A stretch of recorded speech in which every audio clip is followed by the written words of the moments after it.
검은 말 탄 자의 기근이다 라는 제목으로 주의 말씀을 전합니다.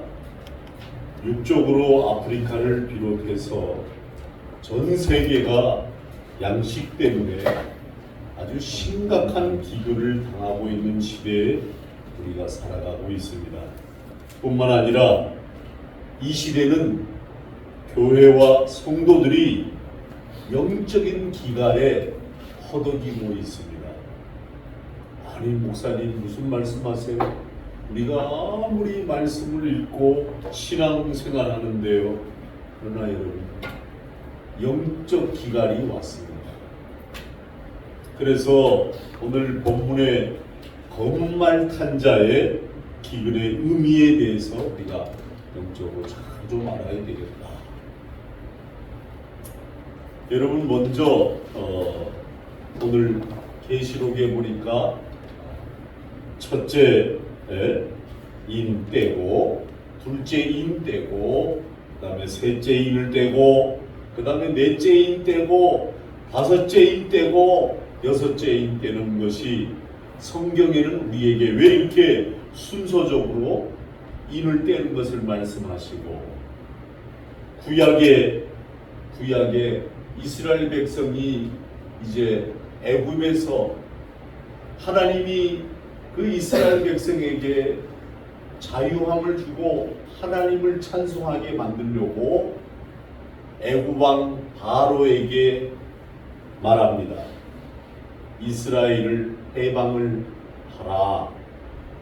바로가 애굽에서 이스라엘 민족이 있으므로 자기에게 엄청난 유익이 있는데 놔주겠습니까? 바로 왕이 완악합니다. 엄청 완악합니다. 여러분 이렇게 세상적으로 우상을 섬기는 애굽이란 나라는 땅 자체 이름이 검은 땅입니다. 검은 땅. 그리고 그 나라는 뭐냐면 우상의 나라, 실패의 장소입니다. 여러분 우상이 많으면 나라는 실패합니다. 잘 들으세요. 이거 마이크가 입장이 마시겠네. 그래서 여러분 하나님 앞에 자 가까운 우리 이웃 나라 일본을 보세요. 귀신, 이단, 사이비 이런 종교가 몇 개가 있어요? 3만 개가 있는 나라예요. 3만 개. 여러분 이 애굽이라는 나라에는 여러분 다 알다시피 이렇게 애굽의 옆줄기는 나일강이 이렇게 흐릅니다. 그 다음에 이쪽 우측쪽으로는 홍해바다가 있어요. 그리고 그 홍해바다를 건너면 아라비아, 조금 더 들어가면 이스라엘의 예루살렘, 조금 더 들어가면 사마리아, 이렇게 지형적으로 그때 당시 애굽이 다 장악하고 있었습니다. 애굽의 여신은 뭡니까? 이시스 여신, 태양, 바알, 아말렉, 아주 몰록, 아주 별 잡신들은 다 있었습니다. 그러니 바로 왕이 완악해질 수밖에. 사람이 완악하면요 하나님의 음성이 들려도 여러분 순종하지 않아요. 하나님이 어떻게 됩니까? 첫 번째 물이 피가 되도록 만들어 버리죠. 물이 왕이여 빨리 나와 보십시오. 물이 없습니다. 무엇이? 우물에 갔더니 전부 다 피야. 그런데도 바로 왕이 우습게 생각했어요. 두 번째 개구리 때 요새 여러분 모내기에서 우리 동네 저 파주 조리우대는 막 밤에 우리가 워킹하러 사모님 막 갖고 오고 개굴 막 무는데 개구리 떼가 이 애국 전 지역에 새까맣게 떠버렸어요. 그러니까 바로가 하나님 앞에 하나님 내가 그 이스라엘을 해방을 약속하겠습니다. 약속한다고 말을 듣는 즉시 하나님이 개구리 떼를 없애버렸어요. 그런데 이행을 안 하는 거예요. 그러니까 세 번째 하나님이 재앙이 뭡니까? 먼지. 여러분 교회 안에는 청결해야 됩니다. 쓸고 닦고 맨날 권사님하고 사모님 그러는데 교회 안에 먼지가 뭐로 바뀌었어요? 이로 바뀌었어요. 이때로 전부 다. 먼지는 전부 다 이때로 바뀌니까 사람들이 못 사는 거예요. 네? 세 번째 제왕이 왔는데도 바로 왕의 마음은 완악한 거예요. 그렇게 정신을 못 차니까 그 다음에 뭐가 옵니까? 파리떼가 막 사람 전신에 다 붙어버리고 뭐 물건들에 다 붙어버리고 파리떼가. 그러니까 바로가 하나님에게 타협을 제시합니다. 내가 어떻게 해야 됩니까? 네? 아니 이스라엘 백성을 빨리 출애굽시켜라. 생각해 보겠습니다. 여러분 다섯 번째는 뭐가 옵니까? 돌림병이 옵니다. 돌림병은 여러분 그때 당시 돌림병 걸리면 가축들이 아닌 가축은 다 죽었습니다. 그러니까 바로 왕의 마음이 완악행기 변하여 더 완강해지는 거야. 아 가축들이야 뭐 또 저거 하면 돼 있어요. 여섯 번째 뭡니까? 사람들 몸에 악성 종기가 그렇게 만들어. 그때 당시 이런 종기병이 오면 우리 지금 뭐 균 이러잖아요. 그 당시 문둥병의 일종이라고 했어요. 더 완강해지는 거예요. 바로 왕이 항복할 줄 알았더니. 일곱 번째 재앙은 뭡니까? 하늘에서 우박이 내려오는데 이런 돌덩이 같은 게 막 내려오니까 지붕이 빵꾸가 막 나고 채소들을 다 죽어버리고. 여러분 우박이 막 한참 내니까 그때 가서 다시 타협을 합니다. 하나님 제가 용서를 빕니다. 그렇게 하나님이 멈췄어요. 그러려고 이행을 안 하니까 여덟 번째 재앙이 뭔지 아세요? 지면의 지면이라는 것은 메뚜기 때가 오면 여러분 있잖아요. 식물을 다 갉아먹어버려요. 살아갈 수가 없어요. 여러분 메뚜기 때가 뜨면요 비행기도 가라앉아 버립니다. 비행기가 프로펠러에 메뚜기 때가 들어가면 비행기가 추락해 버립니다. 그때 당시 뭐 비행기는 없지만 메뚜기 때의 재앙으로 곡식을 다 갉아먹어버립니다. 타협을 합니다. 하나님 알았습니다. 그런데도 이행을 안 해. 그러니 이런 벌건 대낮이 흑암으로 다 바뀌어버리고 캄캄한 칠을 갖다 넣어버리게 되는 거예요. 그러니까 그때도 타협을 하는 거예요. 아니 이거 좀 걷어주시오. 내가 어떻게 해보겠습니다. 그래도 이게 타협만 하지 이행을 안 하는. 잘 들어 여러분들 지금 신앙생활 하나님 앞에 타협으로 신앙생활 하지 말라니까. 흑이면 흑, 백이면 백. 죽느냐 사느냐에 지금 기로예요.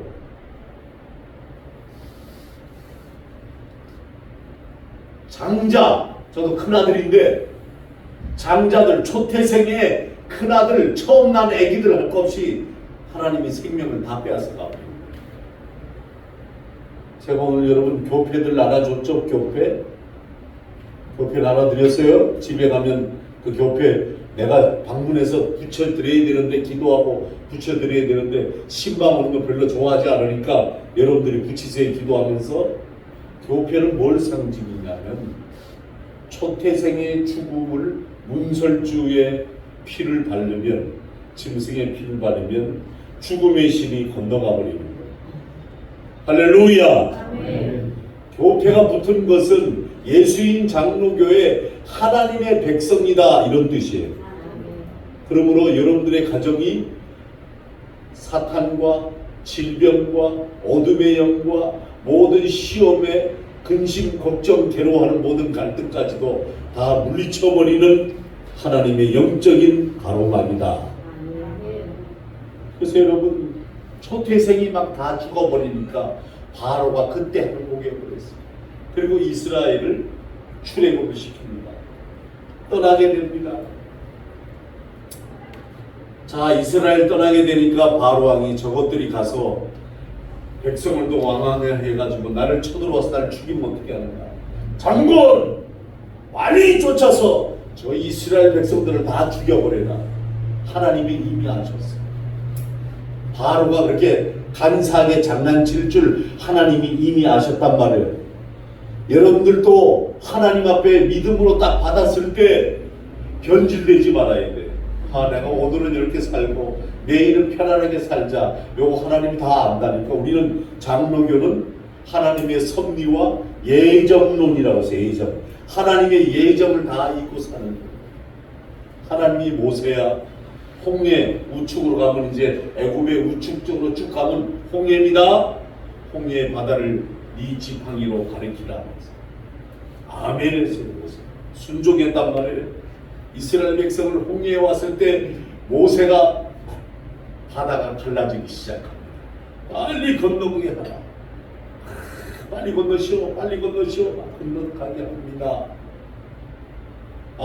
애국 군대들이 말을 타고 병기를 들고 이스라엘 백성을 죽이려고 옵니다. 저기 지금 오고 있습니다. 빨리들 건너세요. 건너갔어요. 다 건너고 난 이후에 모세가 다시 지팡이를 드니 바다가 잠기기 시작하는데 애굽의 군대가 바다 한 중앙에 왔을 때 다 잠겨. 사랑하는 성도 여러분, 제가 오늘 이 말씀을 왜 드릴까요? 우리 유년주일학교 설교도 내가 이거 했거든요. 우리 유년주일학교 설교는 제가 막 이렇게 성대묘사를 하기 때문에 애들이 빨리 들어와.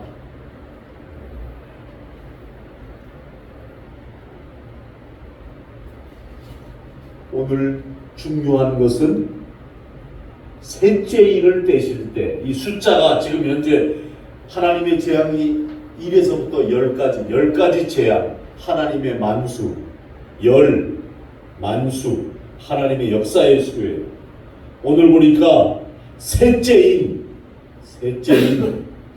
인의 때는 영적인 의미를 알아요. 뭐예요? 6장 6절에 보세요. 한 데나리온의 한 대요. 한 데나리온의 벌이 석대로다. 이 종말의 기근을 예시하고 있어요. 마지막 때 심각한 기근이 있을 것을 말씀하고 있어요. 다시 말하면 마지막 때에 저울로 양식을 달아서 나누어지게 될 정도로 심각한 기근의 때가 가까이 다가왔다. 요한계시록 6장에는 4종류의 말이 등장합니다. 먼저 흰말이 나옵니다. 흰말 적그리스도를 상징합니다. 조심해야 된다. 요새 얼마나 적그리스도를 판치는지 몰라요. 아주 우리 그 공일천 그 조리읍 사거리 그 우리은행 사거리에 보면 저짝 건너에 이짝 건너에 성경책 성경 공부를 연구하고 싶습니까? 성경에 대해서 토론하고 싶습니까? 진열해놓고 사진 해놓고 이렇게 보면대로 다 진열해놓고 양쪽에 다 여자 아이들이 저녁 그때가 9시인데 내가 운동하러 가는데도 다 서 있는 거예요.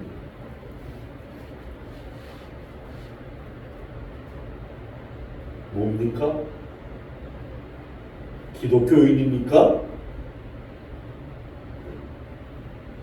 정신을 바짝 차려야 됩니다.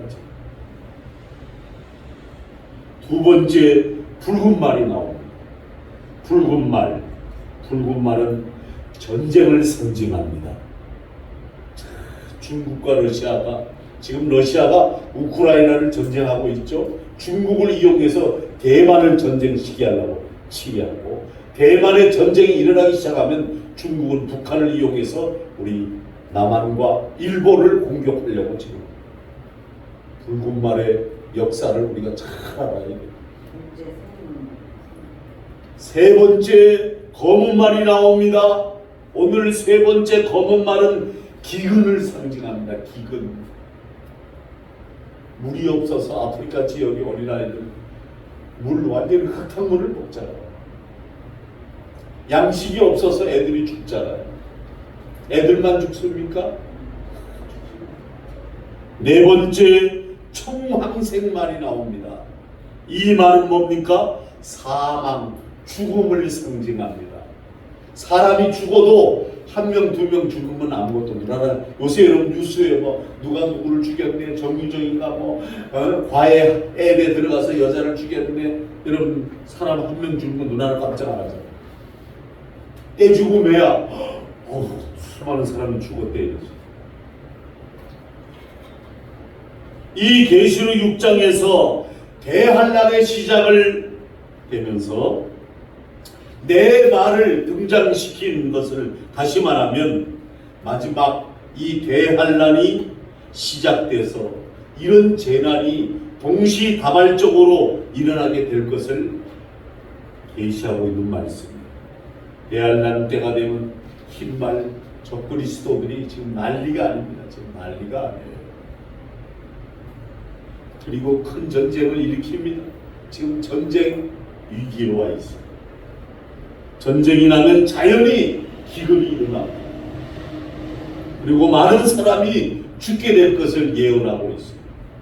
마태복음 24장 4절에서 8절에 가면 예수님이 똑같은 내용을 예언했습니다. 5절에 보니까 마지막 때가 되면 적그리스도가 나타나고 7절에 보면 천처에 기근이 올 것이라고 예수님께서 친히 말씀하셨습니다.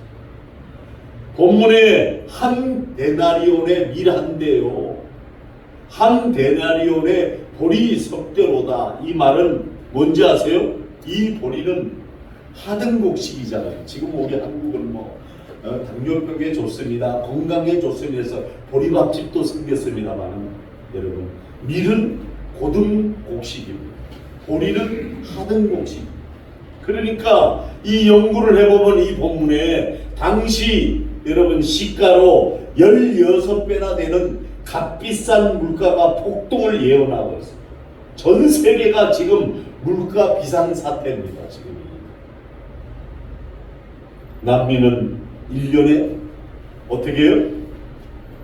1000%에서 2000%까지 폭등하는 한 데나리온이 뭐예요? 노동자의 하루 품삯이에요. 그래서 하루 종일 일해도 식사 정도. 그래서 여러분 우리나라도 시급이 여러분 뭐 6천 얼마에서 여러분 지금 밥값이 얼마예요? 보통 10,000원에서 12,000원이에요. 근데 시급은 얼마 받아요? 8,000~9,000원밖에 못 받아요. 이런 때에 지금 우리가 살고 있는 거예요. 물가가 폭등하고 기금 때문에 식량 비상사태가 올 것입니다. 2차 대전 중에 레닌그라드가 독일군에게 포로됐을 때 노동자들의 품삯이 겨우 빵 한 개 값밖에 되지 않았어요. 그때 당시. 오늘 이 시대에 기근을 저와 여러분이 매스컴을 통해서 이미 잘 알고 있습니다. 한국 일부에 하루에 25명이 굶주리고 있다. 이 순간에도 1초마다 25명에서 30명씩 굶어 죽어가고 있다. 우간다에서는 기근으로 하루에 여러분 100명씩 죽어가고 있고, 인도는 마드레스 지방에 한때 500만 명이 기근으로 허덕인 적이 있습니다. FAO 세계식량기구가 이제는 전 세계의 양곡 비축량이 77일분밖에 없다. 여러분 이런 뉴스 못 들었죠? 하나님께서 비를 한 번만 주시지 아니하고 전 세계에 굶어 죽을 수밖에 없는 선언을 하기에 이르렀어요. 이제 이 지구의 식량 문제는 손을 댈 수 없는 상황까지 오게 되었습니다. 아프리카 지역의 아이들 보세요. 10,000원만 있으면 아이들이 뭐 한 달을 산다, 보름을 산다. TV에서 여러분 후원자가 되어 주십시오. 아니 그 후원비가 그 아이에게 직접 간다면 10만 원이고 하겠어. 직접 안 가잖아. 중간에서 딱 한 번씩 해먹잖아.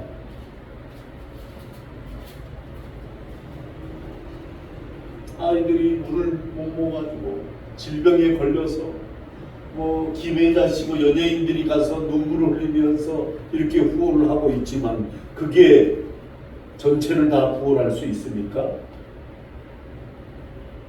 세계적인 기근을 볼 때 정말 우리가 어떻게 살아야 될 것인가를 우리가 생각해 봐야 됩니다. 왜 이렇게 기근이 오는가? 영적 의미가 두 가지가 있습니다. 날 쳐다보세요. 내려다보지 마세요. 내려다보면 사탄이 여러분 생각을 잡아먹어버려요. 딴 데 쳐다보지 말고 오지도 말고. 영적 의미는 첫 번째 주는 영적 기근은 하나님을 떠나면 기근이 찾아옵니다. 하나님을 떠나면 안 돼요. 에레미야 44장 27절에 보면 유다 사람들이 우상 숭배함으로 기근에 망하였다고 성경은 기록하고 있습니다. 이스라엘 백성들이 하나님을 불신하고 우상 숭배했을 때 반드시 여러분 기근이 왔습니다. 그들이 하나님 앞에 회개하고 철저히 제사를 드렸을 때 풍년이 왔다는 것을 성경은 역사적으로 히스토리 우리에게 알려주고 있습니다. 우리나라와 북한을 여러분 한번 비교해 보세요. 복음이 없는 저 북녘 땅 농사가 되는지 아세요?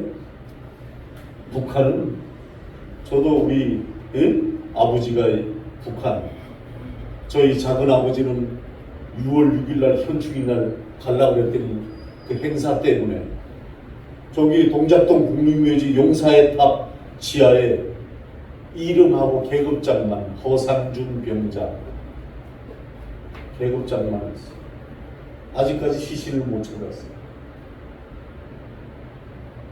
총각으로 돌아가셨어요. 결혼도 못하고 6.25 전쟁 때 돌아왔습니다.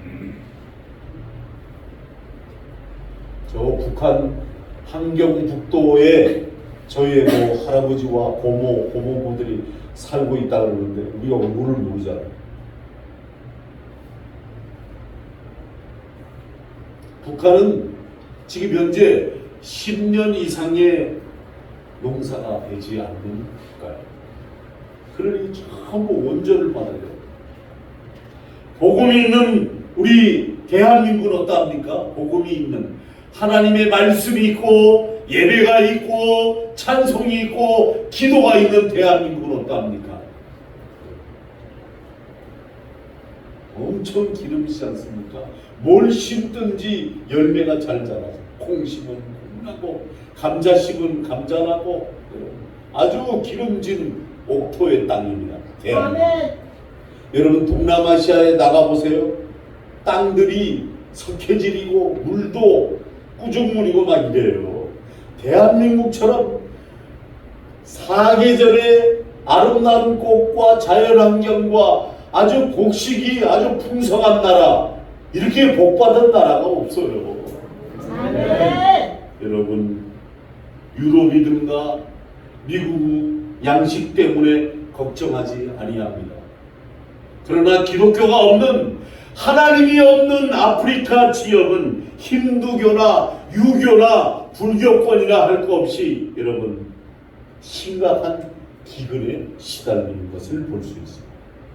그것은 저들이 하나님을 떠났기 때문에 하나님을 알지 못하기 때문에 기근이 온다는 성경적 사실을 입증하고 있습니다.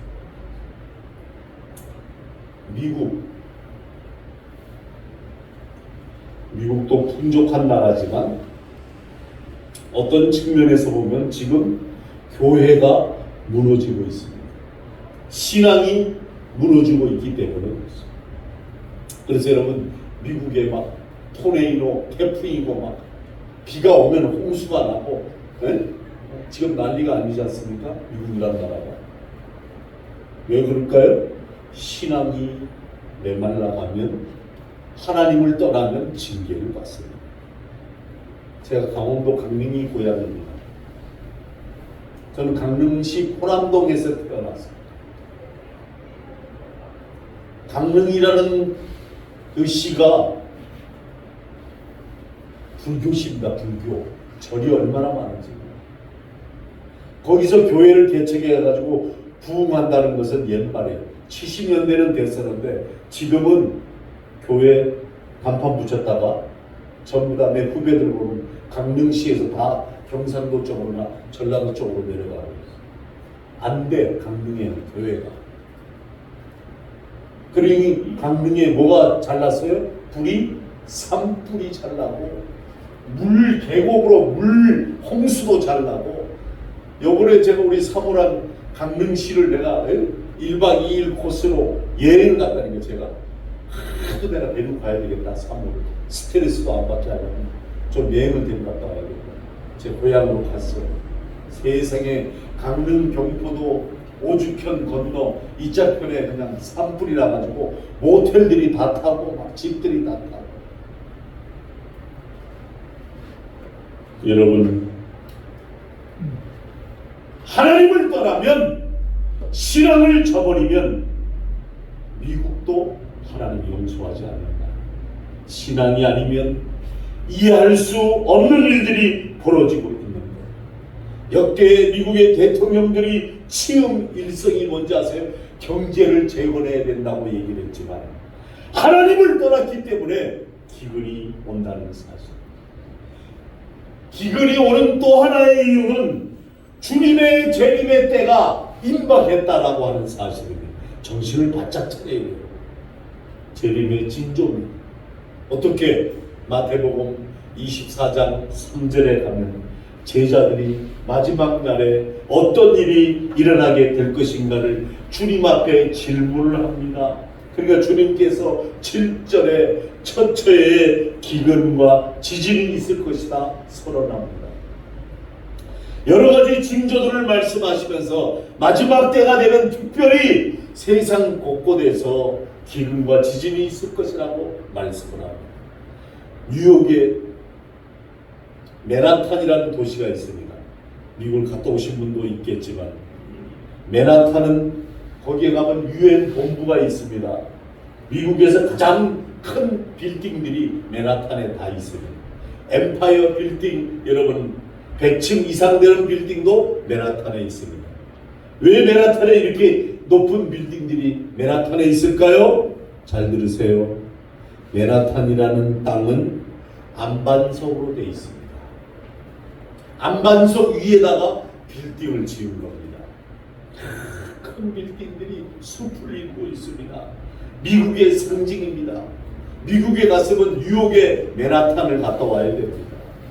그런데 이 시대에 물질의 문명의 상징이라고 하지만 이 맨하탄에 많은 빌딩이 여러분 그 안반석 위에 세워져 있다고 든든하다고 그랬는데 2010년 사이에 세계 과학자들이 맨하탄 도시가 지진에 위험하다고 발표가 나왔습니다.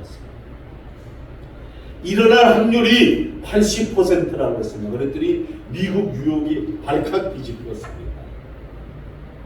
안전지대가 아니라. 그렇습니다, 여러분. 오늘날 대한민국 과학자들이 지진에 제일 안전한 나라라고 그랬는데 대한민국 지진이 3.8, 4.8, 저 포항에 5.7. 오늘날 지진의 안전지대는 다 사라졌습니다. 금세기 최고의 신학자인 저는 안토니오 후쿠마 교수, 주석을 큰 주석을 썼잖아요. 시간적으로 종말이 왔다고 하지 말고 상황적으로 종말이 온 것을 알라. 여러분, 이제 주님이 돌아가시고 오늘 부활하시고 내일 주님이 재림할 것처럼 우리가 살아야 됩니다. 할렐루야! 네. 상황적으로 우리는 종말이 왔다는 겁니다. 종말의 때를 살고 있는 겁니다.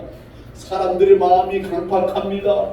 은혜롭지 않으면 마귀 사탄의 종로로 탐험합니다. 믿음이 굳건해야 됩니다. 사랑하는 성도 여러분, 이렇게 기근이 전 세계적으로 있는 것은 재림의 때를 알리는 징조, 하나님의 사인입니다. 경고입니다. 그러므로 어둠에 속한 자같이 도적같이 오신다고 그랬어요. 이 시대를 알리는 징조로 보고 항상 깨어 준비해야 되는 거예요. 두 번째, 여러분들이 찾으려면 또 한참 걸리니까 아모스 8장 11절에 가면 구약성경 말씀의 기근이 옵니다. 아모스 선지자가 아모스 8장 11절에 보니까 이스라엘 백성이 다 영적으로 타락했어요. 기근을 땅에 보내리니 양식이 없어 주림이 아니요 물이 없어 가람이 아니요 여호와의 말씀을 듣지 못하는 기간이라. 말씀의 기간, 말씀의 기근. 첫 번째는 세상의 기근, 두 번째는 말씀의 기근. 요한계시록은 두 가지 측면에서 우리가 영적 해석을 가져와야 됩니다. 오늘 본문으로 볼 때 첫째, 육적으로는 문자적인 기근으로 해석해야 되고, 또 하나 영적으로는 말씀의 기근으로 해석해야 되는데, 이것이 계시록 해석의 원리입니다. 제가 여러분 재작년까지 여러분 뭘 했어요? 요한계시록을 1장부터 끝장까지 다 강의해 드렸잖아요. 제가 요한계시록 설교를 다시 하려고 합니다. 왜? 지금 마지막 때이기 때문에. 아모스 8장 11절에 보면 마지막 때에 기근을 땅에 보내리니 양식이 없어 주림이 아니요 물이 없어 가람이 아니요 여호와의 말씀을 듣지 못하는 기간이라고 했습니다. 마지막 때는 아름다운 처녀와 젊은 남녀가 말씀을 구하려고 저 북에서 동해까지 비틀거리며 달려와서 왕래해도 얻지 못하고 피곤해한다고 말하였어요. 여러분, 아무리 이쁘고 잘생긴 애들, 지금 여러분 서울의 온누리교회나 저 사랑의 교회 가면 젊은 청년 애들이, 이쁜 애들이 앞에 나와서 찬양 율동을 인도하고 그럽니다. 근데 정작 그 아이들이 신앙이 찬양 율동할 정도로 영적으로 깊이 무게가 있느냐? 아니에요. 마지막 때는 말씀의 기간이 있다는 겁니다. 왜? 깨어있는 성도, 영적으로 말씀을 먹지 못해가지고 심령이 갈급해져 있어서 몸부림치면서 여기저기 찾아다니고 남에서 북까지, 여러분 동에서 서까지 뛰어다닌다고 예언하고 있습니다. 그래도 소용이 없다. 오늘 시대 영적으로 심각한 말씀의 기갈 시대입니다. 여러분 유튜브에 들어가 보세요. 유튜브에 들어가면 뭐 벨벨 목사님들 다 있습니다. 그런데 여러분 거기서 여러분이 분류할 줄 모르는 말씀 받아먹으면 큰일 납니다.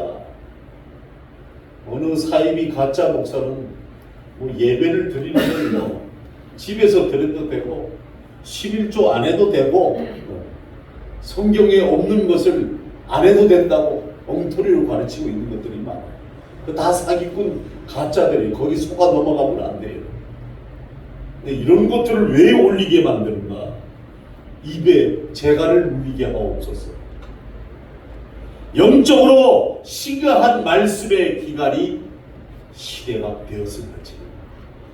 그래서 그날에 아름다운 처녀와 젊은 남자가 다 갈아여 피곤하니라. 청년인데도 피곤한 거 왜?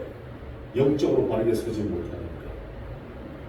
마태복음 24장 10절에서 예수님께서 마지막 때 많은 사람이 시험에 빠질 것을 말씀했습니다.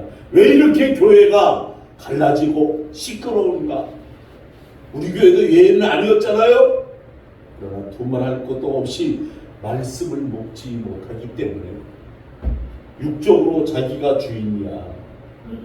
영적인 예수님이 주인이 되어야 되는데 자기가 주인이 되어야 돼요. 영적인 아픔. 어느 과학자가, 우리 한국입니다. 서울대 과학자가 지 10마리 한 바구니, A 바구니, 지 10마리 B 바구니 놓고 A에다가는 양식도 많이 넣어주고 물도 많이 넣어주고 얘들은 B 바구니는 양식을 조금 넣어줘. 그랬더니 A 바구니의 지들은 토실토실 살이 찌고 아주 성질도 온유하고 그런데 이 바구니에 보니까 맨날 지들이 찍찍거리고 자기들끼리 싸워가지고 먹을 거 넣어주면 막 들이면 서로 먹으려고 싸우고 가지고 여러분 성질이 아주 소리가 시끄럽다고. 여러분 이거 동물의 세계나 잘 들으세요. 영적인 세계에는 같은 것이. 오늘날 교회가 왜 이렇게 시끄러운가? 성도들이 먹지 못하기 때문에 그럽니다. 그럼 뭡니까? 먹긴 먹는데 어린아이가 젖이 나오지 않으니까 어머니 젖을 무는 것과 같습니다. 젖이 풍족하는데도 왜 이렇게 시끄러운가? 잘 들으세요. 젖이 풍족해도 병이 나면 그 젖을 잘 먹지 못하기 때문에 아무리 진수성찬을 차려놔도 환자가 먹는지 아세요? 병원에 세남병원에 사모님이 입원했는데 사모님이 그 식사가 잘 나오는데도 환자복을 입고 앉았으니까 사모님이 식사를 못하겠다고 그래요. 여러분 그런 거예요. 말씀이 있어도 영적 질병이 들러 먹지 아니하면 영적 시험이 드는 거예요. 갈증이 일어나는 거예요. 그래서 오늘 이 시대의 교회들이 시험 들고 갈라지고 교회를 떠나는 버릇들이 어디서 납니까? 영적인 기근 두 가지 측면에서 봅니다. 첫째는 젖을 먹음으로 말미암아 말씀의 기간입니다. 이건 제 말이 아니에요.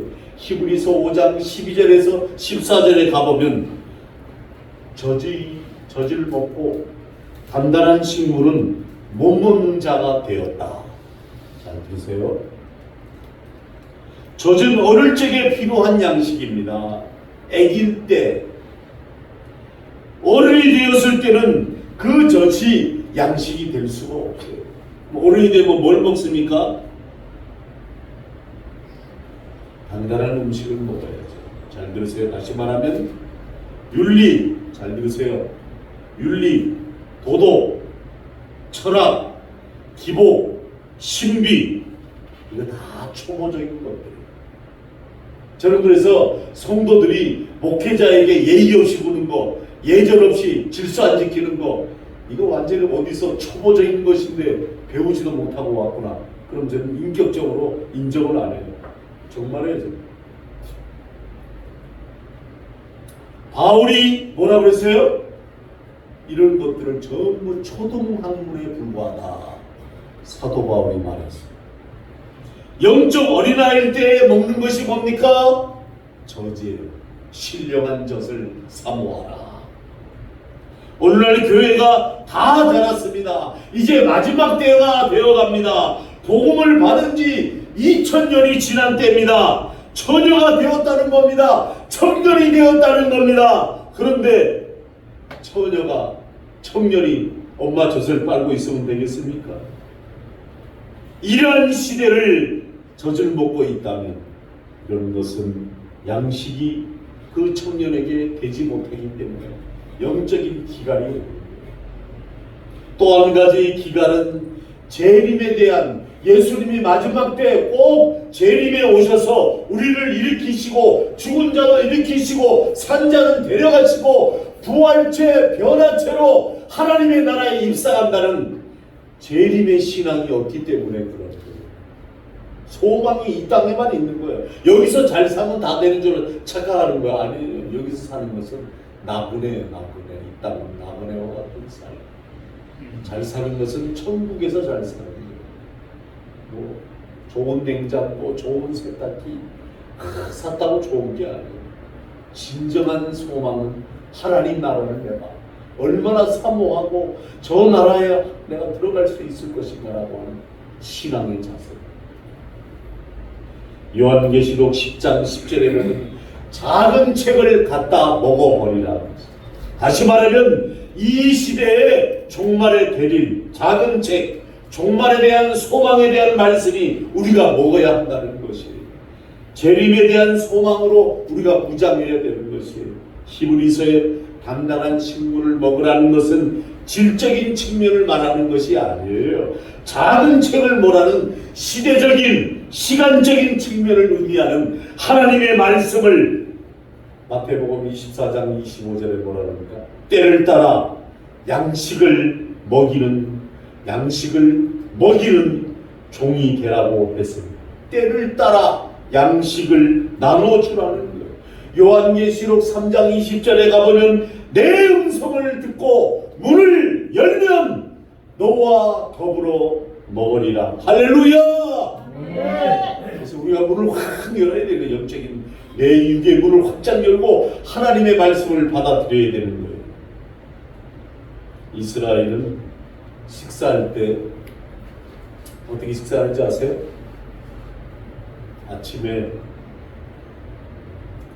이클라티시마라고 해가지고 커피 한 잔, 빵, 과일 한 조각 이렇게 다. 그게 아침이야. 이클라티시마. 간단하게 뭐.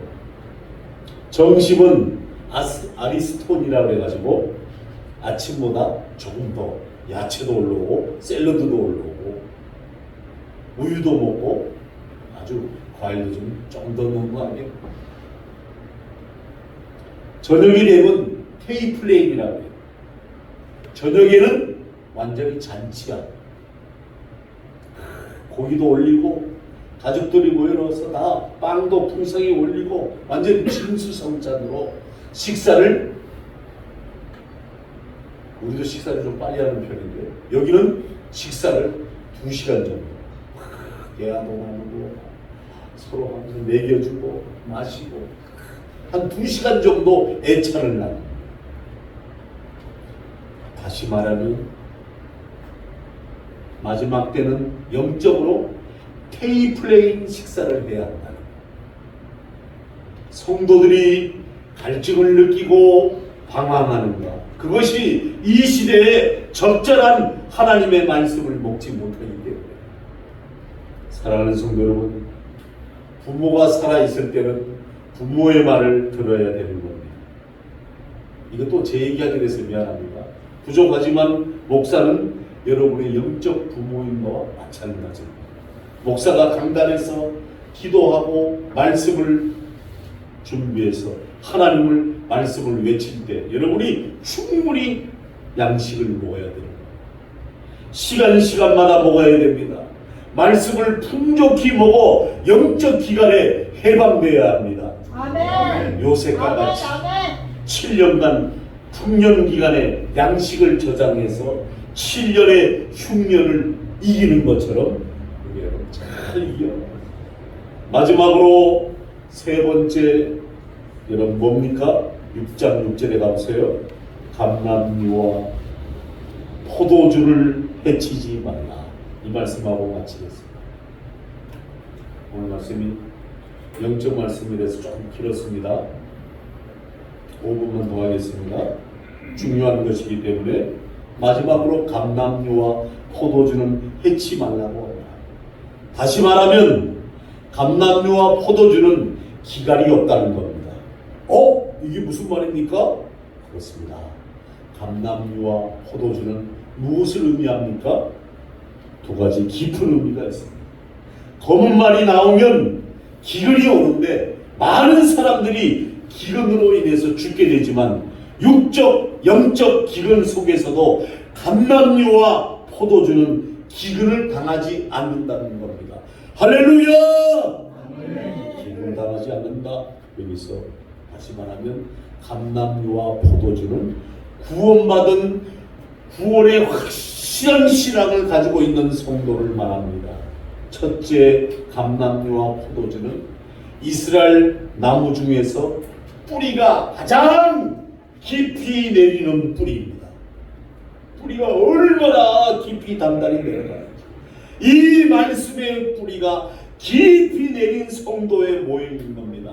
마지막 때 말씀의 뿌리를 깊이 내리는 성도는 절대 해치지 말라는 겁니다. 이런 성도는 하나님이 지키시는 겁니다. 할렐루야! 여러분, 성도는 태풍 속에서도 절대 흔들리지 않습니다. 어려움이 없습니다. 절대로 갈증이 없습니다. 놀라운 하나님의 기적과 이적을 체험합니다. 이 포도나무와 감람나무는 그 뿌리가 땅속 깊이 박혀서 절대 흔들리지 않습니다. 하나님의 말씀을 지식적으로 받지 않고 머리로 받지 않고 뭘로 받느냐? 가슴 깊이 뿌리를 내렸기 때문에 그렇습니다.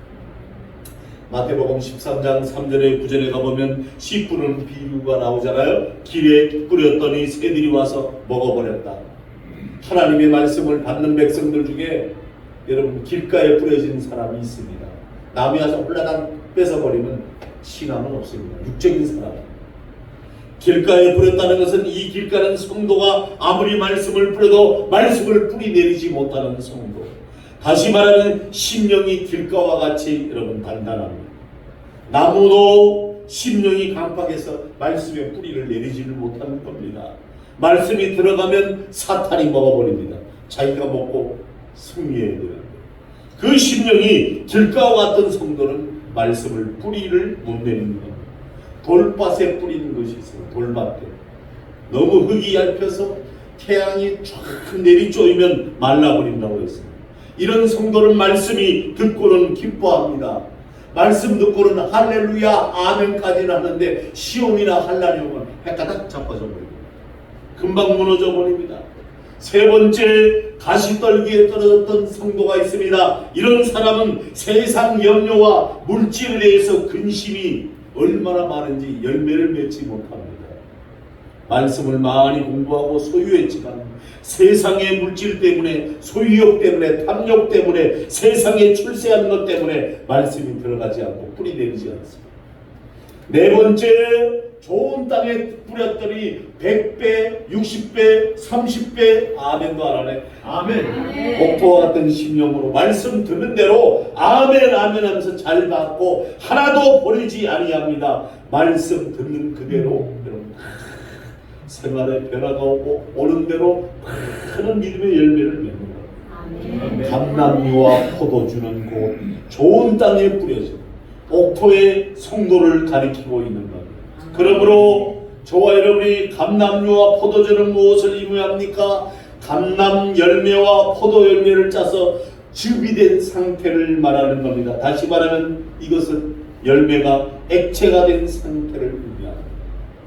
포도송이와 그 형체는 사라졌습니다. 감람나무 열매와 형체가 사라졌습니다. 다시 말하면 자기 모습은 사라진 겁니다. 육적인 모든 것들의 형태는 사라지고 즙이 되어서 농부 대신 하나님께 기쁘게 하는 겁니다. 포도주가 즙이 있으면 기쁨이 있다고 했습니다. 이것을 완전히 성화된 성도들의 표성학적인 것을 말하고 있습니다. 그러므로 저와 여러분이 어떻게 됩니까? 나의 모습은 온데간데 없고 오직 주님의 영광만을 나타내고 오직 주님만이 기뻐하신다면 흔쾌히 드리고 사랑하는 성도 여러분, 경건합시다. 아멘. 건강하게 삽시다. 아멘. 감람류와 포도주가 되어야 됩니다. 초대교인들 같은 믿음을 가져야 됩니다. 아멘. 영적 기간 시대에 정말 깨어서 이 땅에 천년 살 것처럼 계획하지만 주님의 재림은 내일 올 것처럼 우리가 준비하는 감람류와 포도주가 되시기를 주님의 이름으로 축원합니다. 할렐루야. 사랑의 나의 아버지 하나님, 오늘 부족한 종의 입술을 빌리어 하나님의 말씀을 대언하고 선포하게 하셨사오니 영적인 기근, 세상적 기근과 말씀의 기근과 감람류와 포도주를 해치지 말라고 하신 이 귀한 영적인 말씀에 저희들이 무장하여 끝까지 주님의 영광을 위하여 쓰임받는 복된 도구들이 다 될 수 있도록 축복하여 주시옵소서.